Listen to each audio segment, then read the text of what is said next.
We're picking up right at the end of Stating the Obvious 187. So if you did not listen to 187, you might want to do that. We're going to continue. I'm going to talk about some more books. One more book, and I'm going to talk about some television and movies. I'm going to whine about statist. And I'm going to talk about how fantastic anarcho-capitalism is, because that's what I do. Then I'm going to be drinking my martini. Still the same one. Been nursing it. You can scream and shout with all your might. Oh, you can scream, shout, whine, cry, snivel, piss, and motherfucking moan. Shove your opinion right up your ass. That way Obama's cock has something to keep it company. Don't forget the ever-present, the most likely, the third possibility. You are wrong. And I am right. Oh, yes.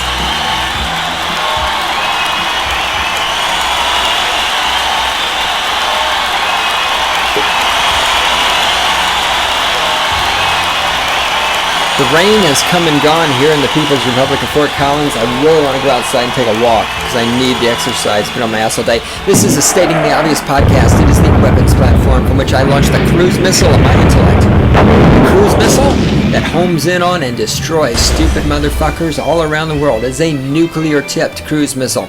It is powered by the nuclear fission that takes place inside my mind because there's so much power in there. Oh, if we could hook up generators, if we could use the power that comes from my brain to heat steam, to turn turbines, to generate electricity, we could power New York City long enough for somebody to nuke it and put all the scum in New York City out of their fucking misery. Because I don't know anything in New York City that's worth saving. God, what a fucking cesspool of shit. Alright.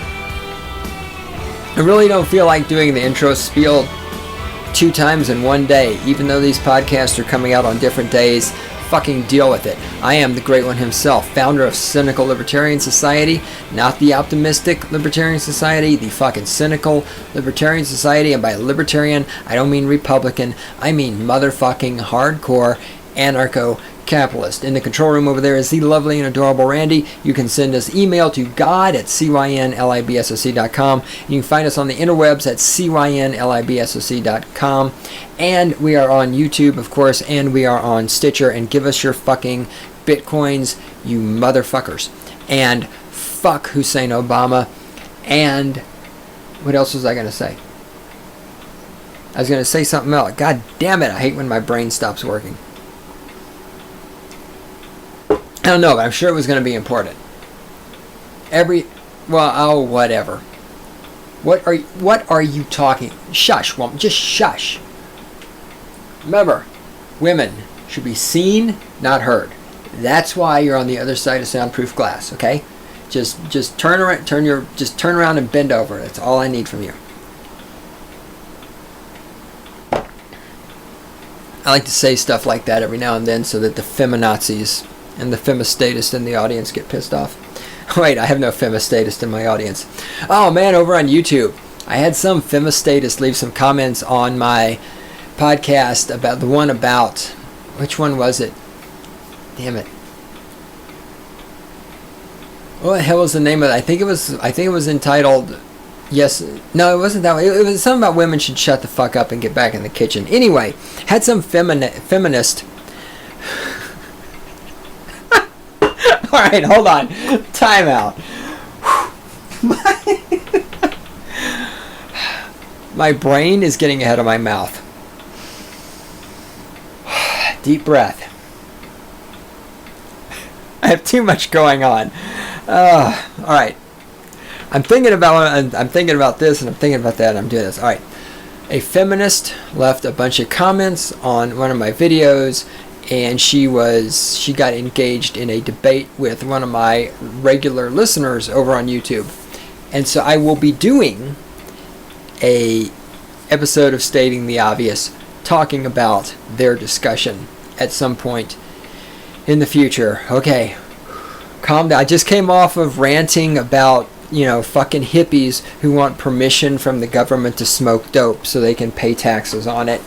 So I'm still a little bit worked up, and this is why I need to get the fuck out of the goddamn recording studio for a little while and go walk around and get some exercise and some fresh air.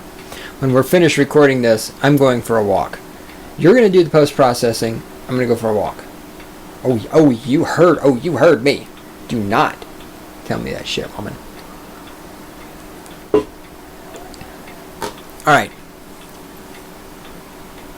Next up on this show, a while back, you will remember, because you're a regular listener, I talked about a newspaper article about the man named, and I mutilated his name, and I will again, Hiroo Onoda, Hiroo is his first name, Onoda is his last name. He was a Japanese soldier who remained on an island believing the war was still going on for 30 years.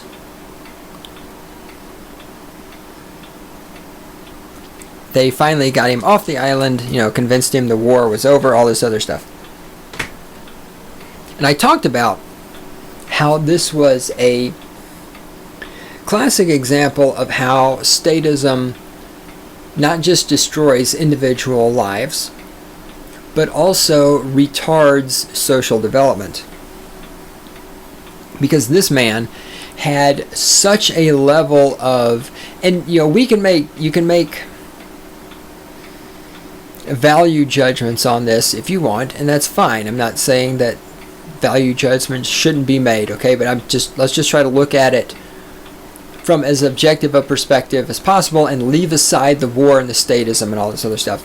This is a man who is so devoted and single-mindedly devoted and passionate and determined to fulfill his role as a Japanese soldier that he continued to live on this island for 30 years after the war ended, continuing to believe that the war was still going on, despite attempts to convince him and despite any evidence and yada, yada, yada. I mean, the amount of determination that he had to put into this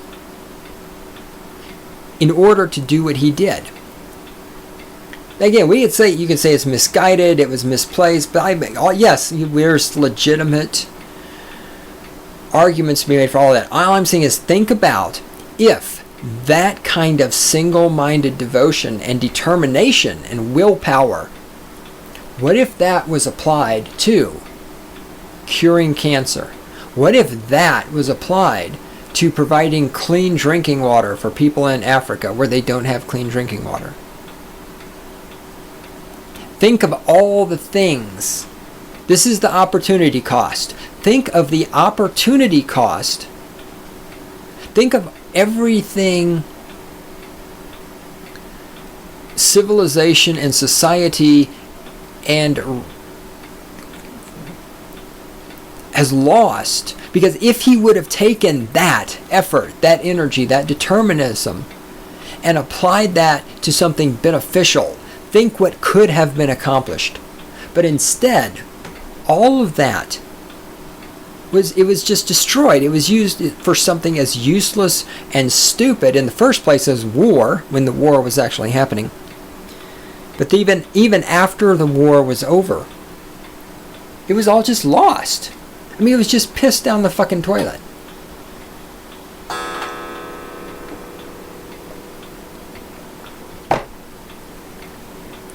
Think about everything, the good things that could have been accomplished by this man with that amount of energy. Now, he wrote a book, which I finally read. It's called No Surrender, My 30-Year War. And I want to read some parts of this, because here's what fascinated me.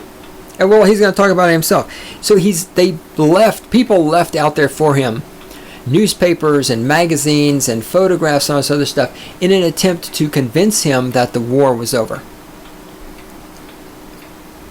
And at this point eventually everybody else died. He was the last one left. But he started off with other troops, and for a while there were 4 of them, and then they were down to 2. Excuse me. Then they were down to 3. They went straight from 4 to 2. There were 4 of them, then they went down to 3 of them, and then they went down to 2, and then they went down to 1 because the other people kept getting killed. So, but at the time, there were 2 of them, at this point where I'm going to read this. Let me just read this. Listen to this. We read the newspapers through and through, right down to the little 3-line want ads. As a matter of fact, the want ads were particularly interesting because they indicated what kind of work people were seeking and what kind of people were being sought. But time had stopped for us in 1944, and as we read, we kept finding items we could not understand at all. We were particularly puzzled by articles on foreign relations and military affairs.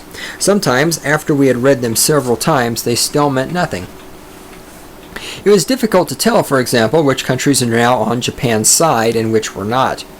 Putting together what we read in the newspapers and the bits and pieces of information or misinformation we had gleaned from the leaflets and the like, we formed a total picture of Japan and the war situation in 1959. Now, they've got this information coming at them. I should just keep reading instead of commenting right now. But I'm going to comment because it's what I do.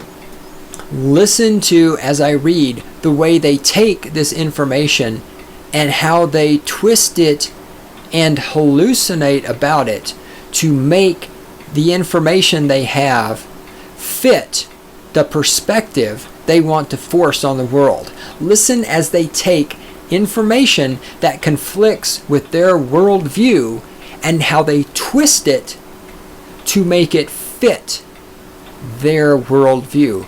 Their worldview is that Japan is still at war. We knew that the great Japanese Empire had become a democratic Japan. We did not know when or how, but clearly there was now a democratic government, and the military organization had been reformed. It also appeared as though Japan was now engaged in cultural and economic relations with a large number of foreign countries. The Japanese government was still working for the establishment of the Greater East Asia co-prosperity sphere. And the new army was still engaged in military conflict with America. The new army seemed to be a modernized version of the old army, and we supposed that it must have assumed responsibility for the defense of East Asia as a whole, China included. China was now a communist country under leadership of Mao Zedong, and there seemed little doubt but that Mao had come to power with the support of Japan. No doubt he was now cooperating with Japan to implement the co-prosperity sphere. Although there was nothing in the newspapers about this, it was only logical that the American Secret Service would have eliminated any mention of it in preparing the newspapers for us. We calculated that Japan would have found it advantageous to set Mao Zedong up as the leader of New China, because this would make the vast sums of money held by wealthy Chinese financiers available to Japan. We assumed that to secure Japan's support, Mao had agreed to drive the Americans and English out of China and to cooperate with the new Japanese army. Fundamentally, Japan and China were working for the same goal. It seemed only natural that they would have formed an alliance. We started speaking of this as the East Asia Co-Prosperity League, and we assumed that Manchukuo was also an active member, contributing materially in the field of arms manufacture. Kuzoka is the other soldier who's there with him. Kuzoka asked, quote, "Do you suppose those are the only 3 countries in the League?" "No," I answered. "I would think that the eastern part of Siberia had by now broken away from the Soviet Union and joined the League." "Siberia?" he asked incredulously. "Why not? I should think that it would be only a matter of time until the White Russians in eastern Siberia would rebel against communist atheism and secede from the Soviet Union." then you think there might be an independent Siberia Christian Republic? Maybe you're right. It makes a good deal of sense. What about the southern regions? Java and Sumatra would have no doubt been liberated from Holland by now. I expect they too belong to the League. I remember that more than 24 of my fellow students at Fumata had been sent to Java to lead the Japanese troops there in guerrilla warfare. What about India? Asked Kuzoka. I'm destroying his name because I can't pronounce Japanese names. Sorry. Kozuka, I think, might be correct. I guess that it's independent from England now. Talking about India. What about India? Said Kuzuka.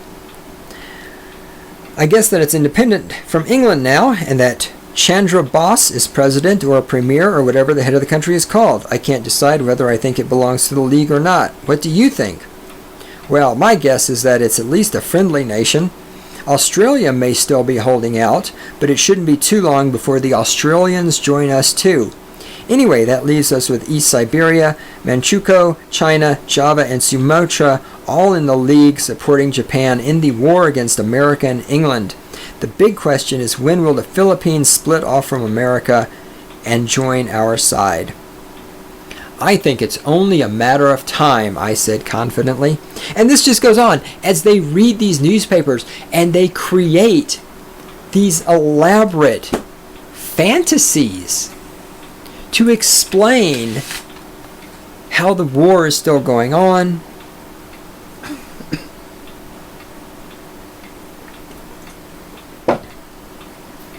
how the information in the newspapers is lies and propaganda, which, alright, well, that's true. But the point is, as I'm reading this, and as I'm listening to Onoda,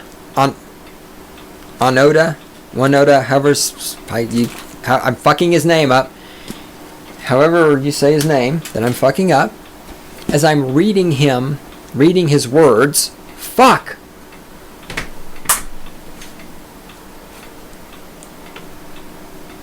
It's a good thing I'm a professional, right, Randy? I really know how to fucking talk when I've got a microphone in front of me.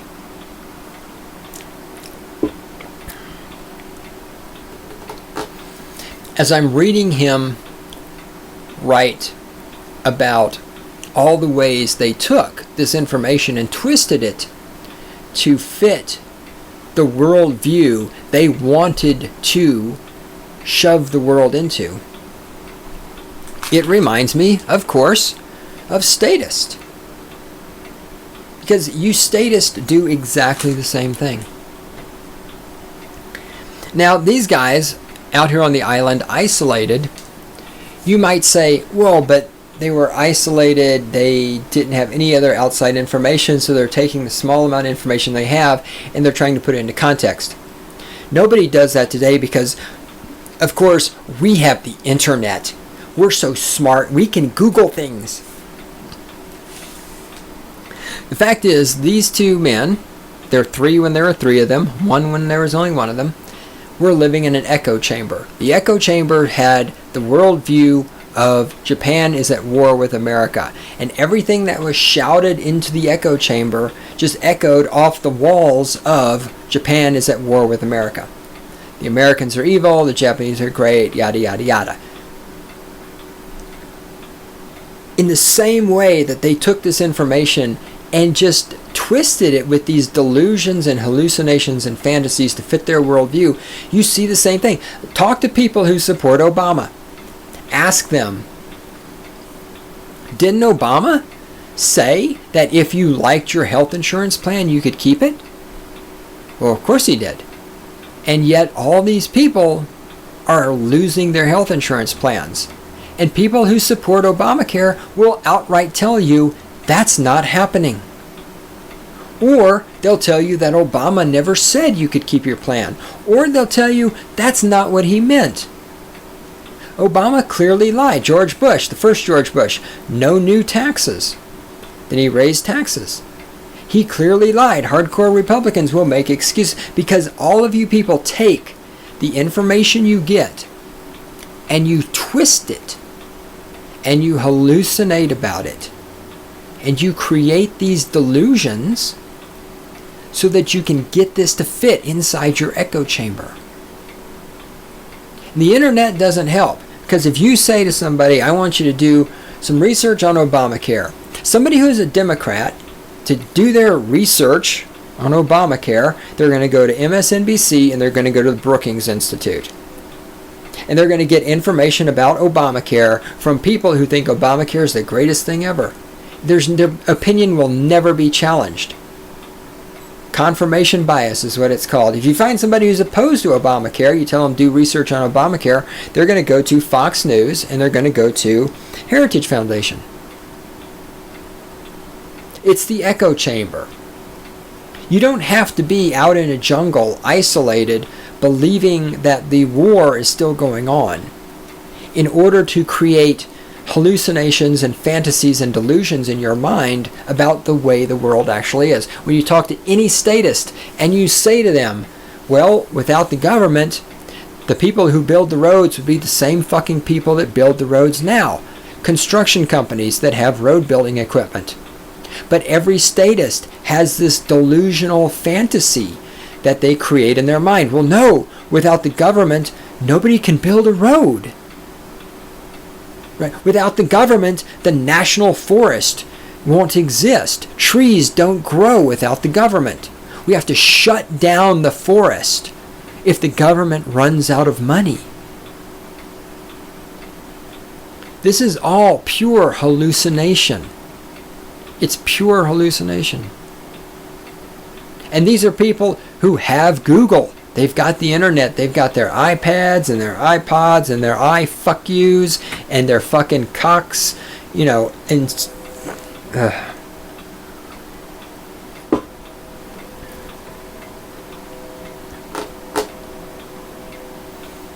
humans have an incredible ability to hallucinate anything they need to hallucinate in order to keep their worldview from having to change. And this goes back to what I've said over and over and over.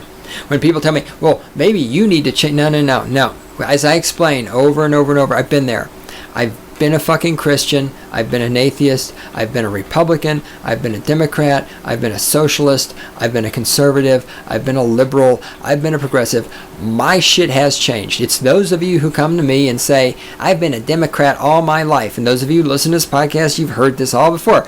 Oh, you've been a Democrat all your life. That's awesome. You have the same worldview you had when you were 8 fucking years old. Oh, aren't you a goddamn intellectual giant? That's what I'm talking about. This man for 30 years continued to believe that there was a war going on that was over with.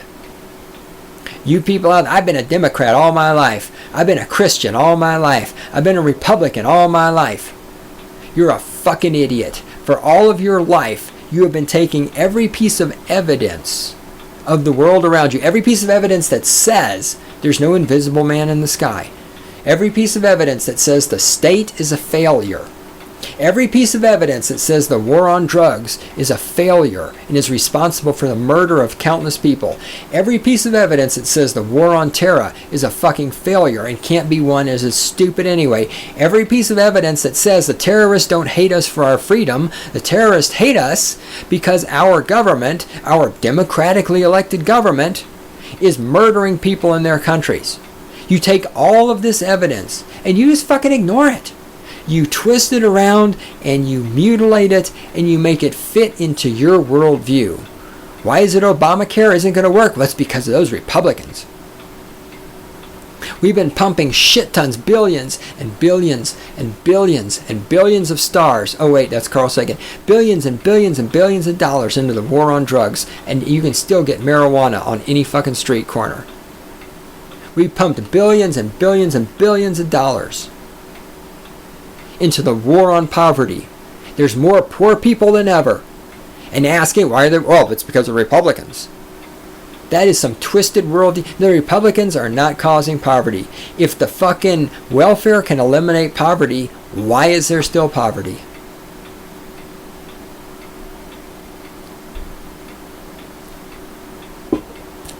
You people take the information around you and you just hallucinate it into your worldview. And you sit there and go, well, who's going to build the roads? Roads. But the trees can't grow if the government shuts down. We have to close the forest. Fuck. Randy, where are we on time?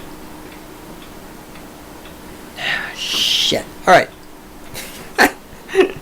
I really want to go outside. I mean, audience, I love you guys. I really want to fucking go outside right now. What's next on my list? I got that. The Outer Limits original TV series. Watched the first disc of the first season. It was okay. The episodes are a little long-winded. I just want to briefly touch. There was one episode called O.B.I.T, O.B.I.T, and it's about a device that allows you to tune into the wavelengths of this is 1960 stuff. Don't expect real science here, okay? Just flow with me. They've got this device and it's got a monitor like a computer, like a screen on it, like a TV monitor. And they can tune it into a particular person's wavelength and see what that person is doing and hear what they're saying. And somebody was killed while using the device, and there's an investigation going on. There's a senator there conducting the investigation. And at one point, one of the people running... And so the senator doesn't know anything about this device. It's like top secret.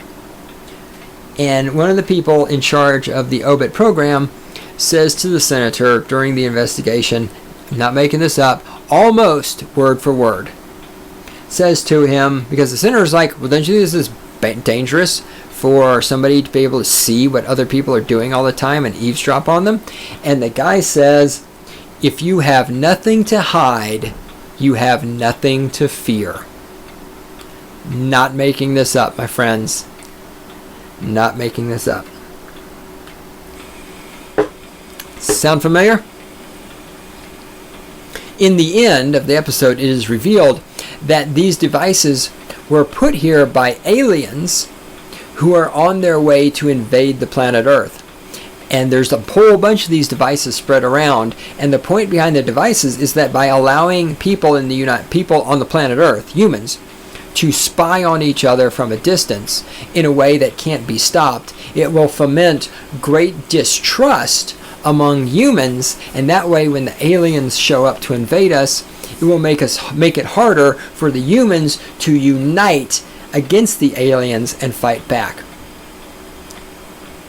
It's like this was what? I gotta do math. 50 years before the War on Terror.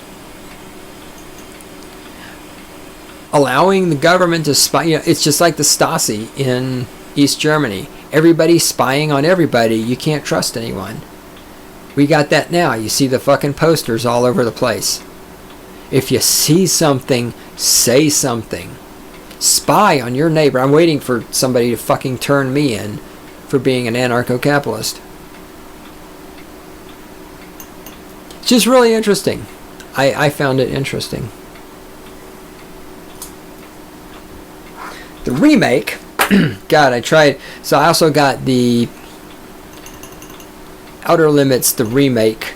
I shouldn't say a remake, but when they reheated the series. I watched the first episode. It was fucking terrible. Watched the second episode. Terrible and predictable.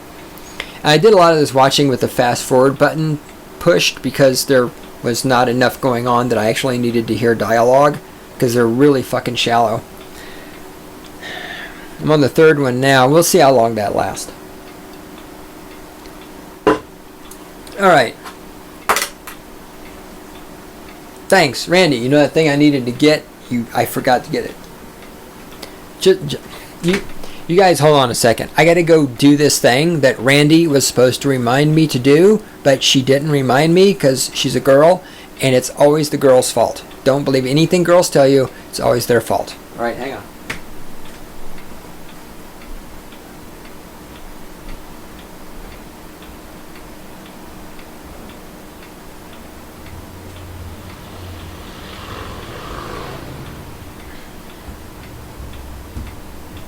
Yeah. Whatever.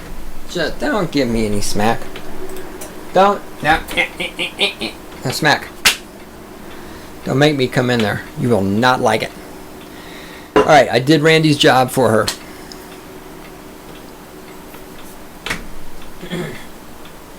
Before I talk about that, I'm going to talk about this. This was a BBC series. It's approximately 180 minutes long. It is called In the Flesh.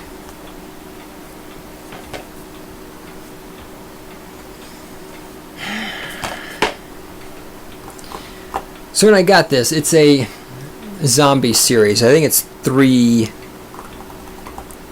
episodes.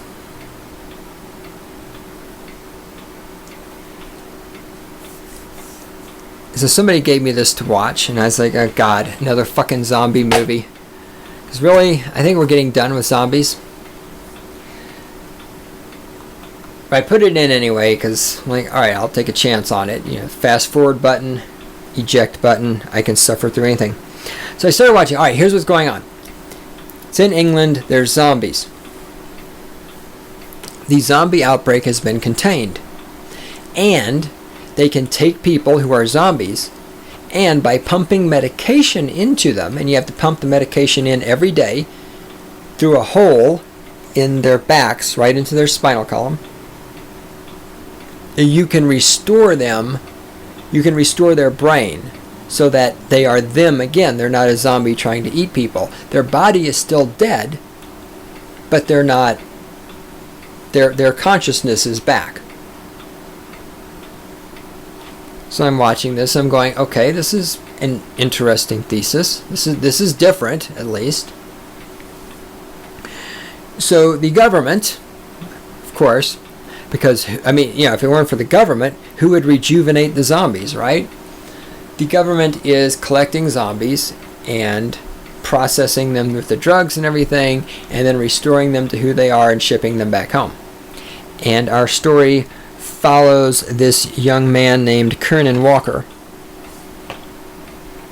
So Kiernan comes back home to his small town in England. He's a zombie, he's dead, but he's getting his medication, so he's mostly okay now. But they have flashbacks and stuff like that. So I'm like, interesting, okay. The people are, of course, becoming polarized. Some people are willing to accept the zombified people back into society. Other individuals are not interested in letting the zombified people back into society.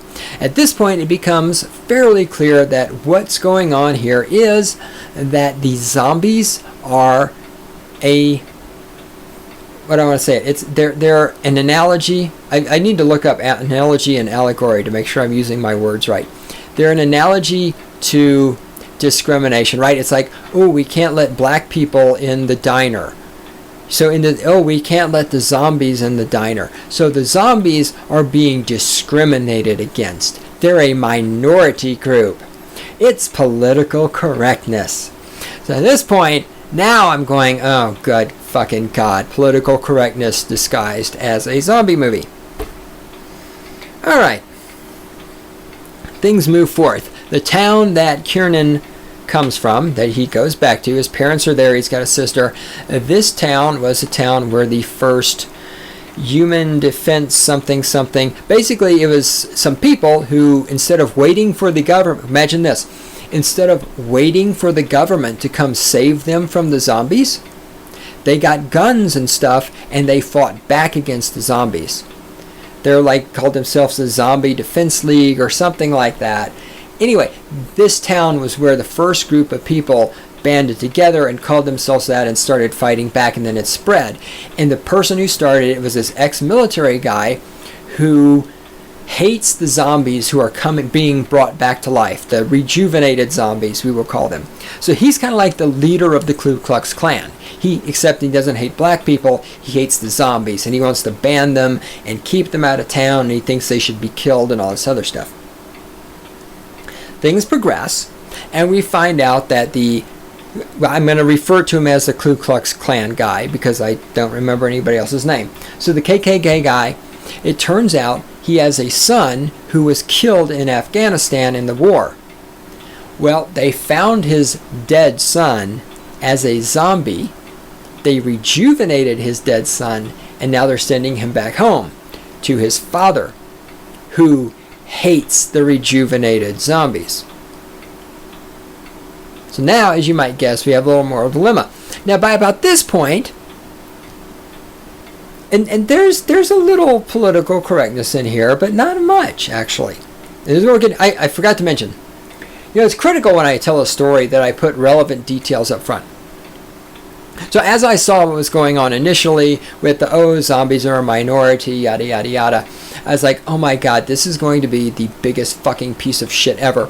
And I essentially kept watching it, and I actually started taking notes, which I don't have anymore, because I was going to ridicule and make fun. I was going to do an entire episode ripping this TV show a new asshole for its political correctness.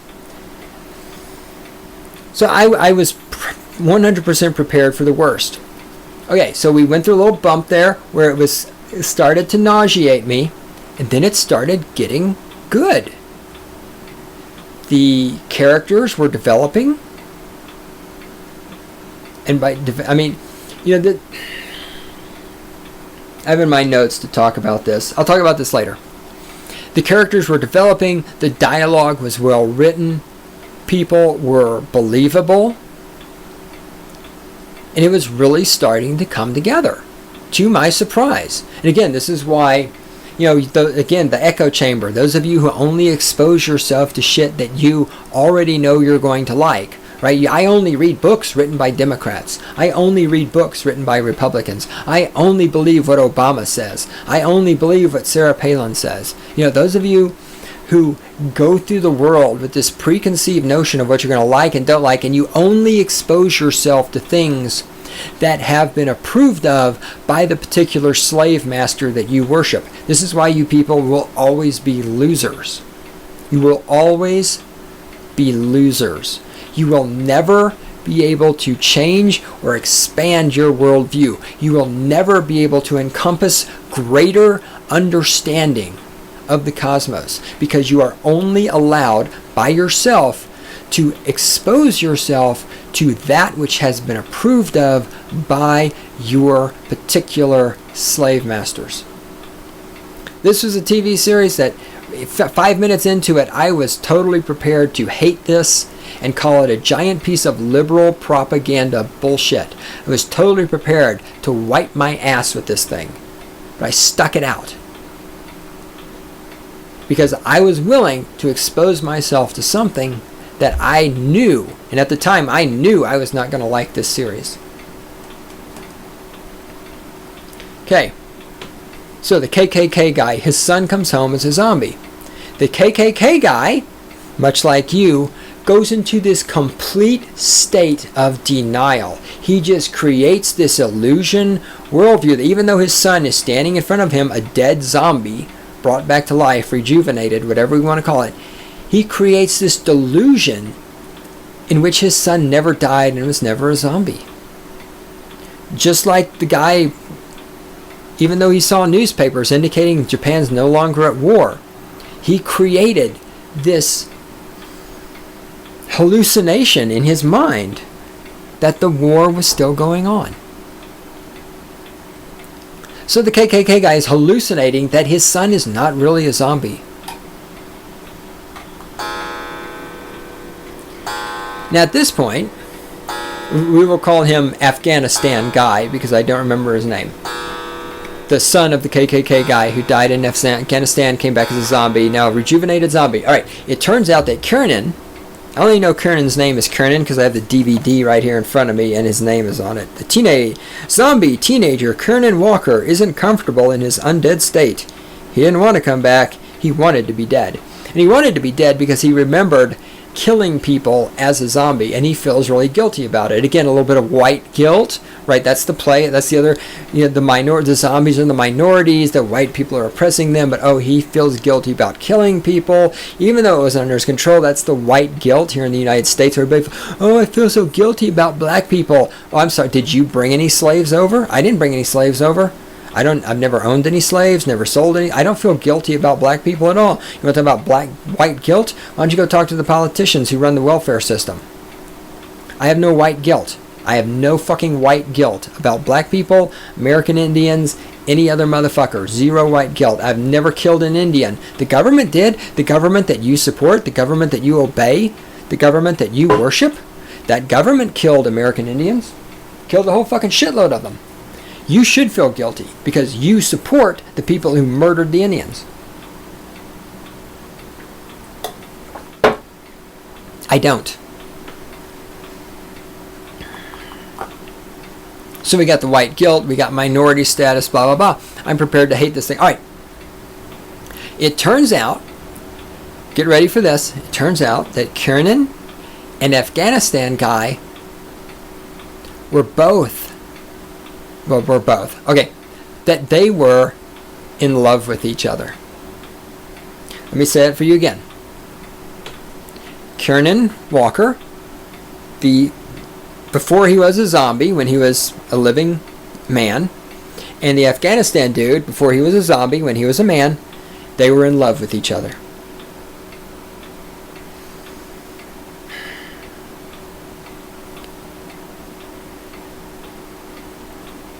Homosexual zombies. Just let that sink in for a moment. You heard me correctly. Let me say that again. I'm sitting here, I'm watching this, everything's going great, and suddenly, right there on my TV screen in front of me, homosexual zombies.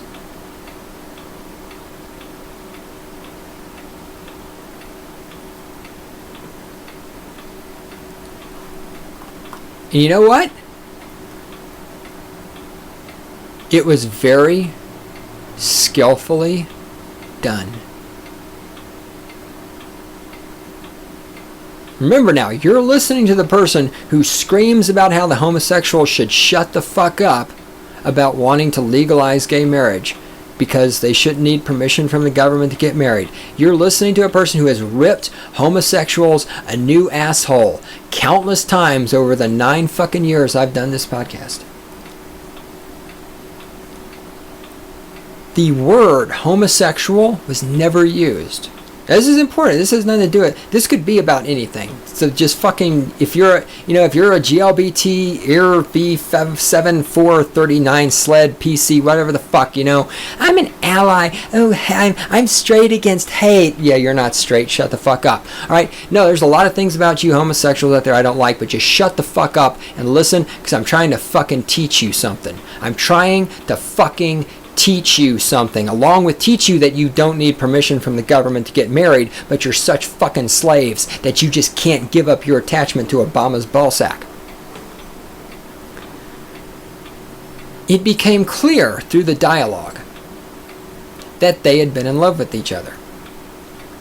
Well, and still were in love with each other. The word homosexual was never used. It was never overt. It was never in your face. And I don't mean that as being homosexual in your face is bad. Here's the context I mean that in.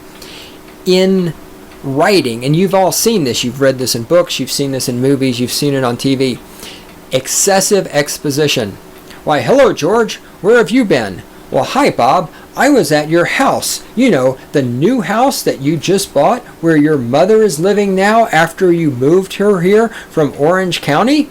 Oh, why, yes, that's right. I do remember moving her from Orange County over here. We had to drive 5 days in a U-Haul truck. And I remember, that kind of exposition where the author, through the characters, is telling you background information, but doing it in this way that no human being on the planet Earth would ever actually talk in real life. That's what I'm talking about. The entire fact that they were in love with each other, and this had caused tension, because obviously the KKK guy, in addition to not liking zombies, was homophobic.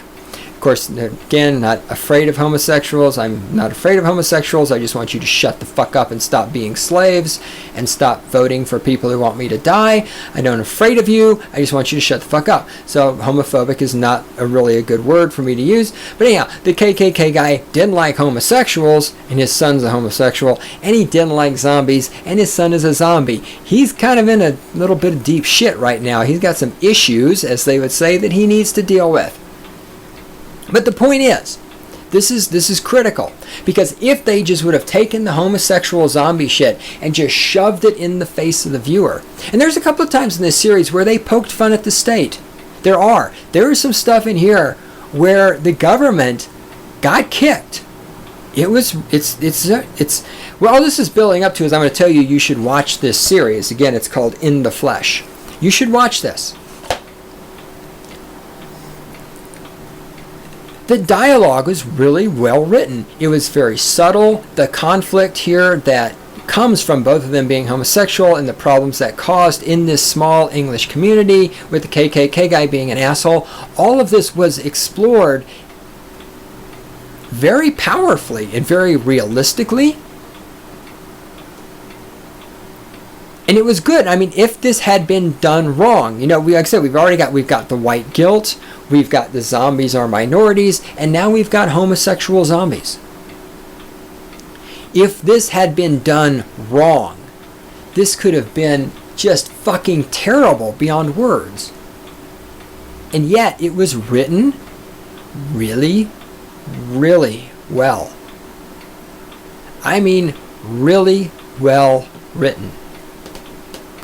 I'm not going to tell you what happens in the end, because I really do think this is worth investing 3 hours of your life. It's a good example of television done well. It's like Spartacus. I want to talk about what I was going to sidetrack onto earlier about the character development and everything. So this is the big problem. These are the two big problems with most television, is the dialogue is not natural. And the dialogue in this series is very natural. And the other thing is there's no character development. People don't change. In real life, people don't change, but people do change. We develop over time, right? What you want when you're 20 years old is different than what you want when you're 30 years old, is different than who you are when you're 40 years old, yada, yada, yada, yada.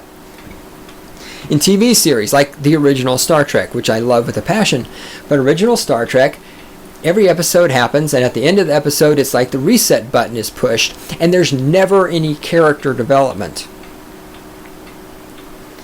And doing that character development is important.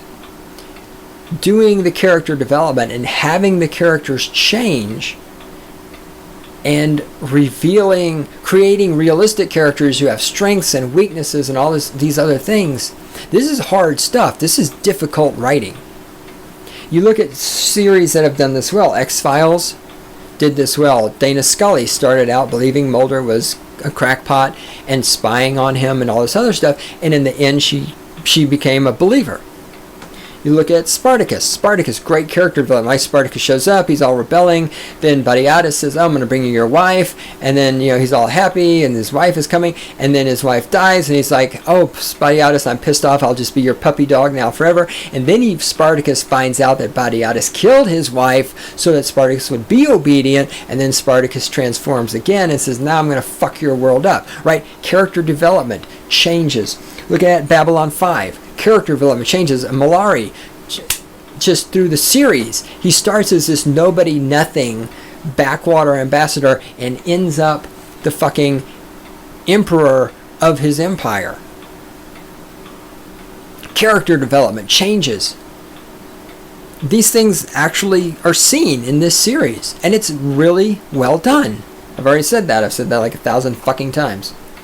Hey, let me just stand here and repeat myself over and over and over and pretend I'm podcasting. Yes, because that's what the fuck I do.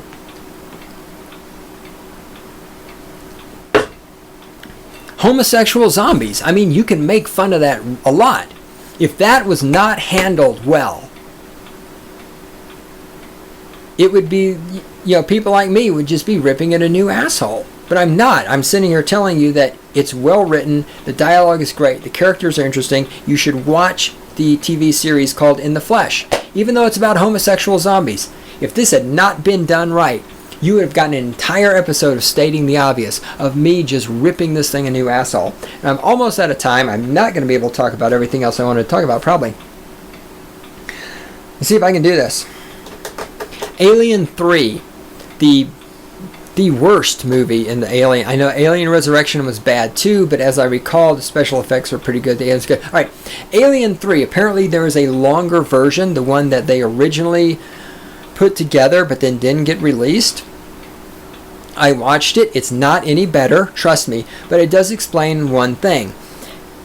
In the original release, the original version of Alien 3, the chest burster comes out of a yak. Y-A-K, a yak. In the theatrical release, the chest burster comes out of a dog. And when you're watching it and you see the chest burster come out of the dog, the chest burster is like the size of the fucking dog. And you're wondering, how in the fuck was that inside the dog? There's no way in hell. That's why, because in the original series, it was inside of a yak. But when they recut it, they just did put in the dog, but they kept everything else. The other thing about Alien 3 is the CGI. My God, the CGI for the alien was fucking terrible. It's amazing to me that the original Alien movie, made in 1979, and then Aliens, made whenever that was made, the special effects in those, before CGI, was just flawless. Almost flawless. As I said before, Ash in original Alien, when his head is detached and everything, you could tell that was faker than shit. But the alien itself, the aliens, oh, they were amazing. In Alien 3, the fucking CGI alien was a goddamn joke. Oh my God. It was fucking terrible. Don't watch the director's cut, original cut, whatever you want to call it. Original cut would be more accurate. Don't waste your time watching the original cut of Alien 3. Trust me, it's really not worth it. It was terrible. And yeah, there it is, man. Randy, how far are we from the music? I just want to go outside. Just hit the music. Let's do this. I didn't get through everything on the list. I got through almost everything on the list. The thing that I had to go down and get that I forgot to let Randy let me forget, because it's her fault, because she's a girl, didn't get to that. I'll talk about that next time. It's about the really gay high guy who's like, yeah man, the earth is a living organism. They said it. The earth is a cell. The earth is like a living cell. Oh, it's Mother Earth. Oh, I'm so hippie. I want to smoke another joint, and then I want to suck some cock, because I'm a homosexual zombie. Oh.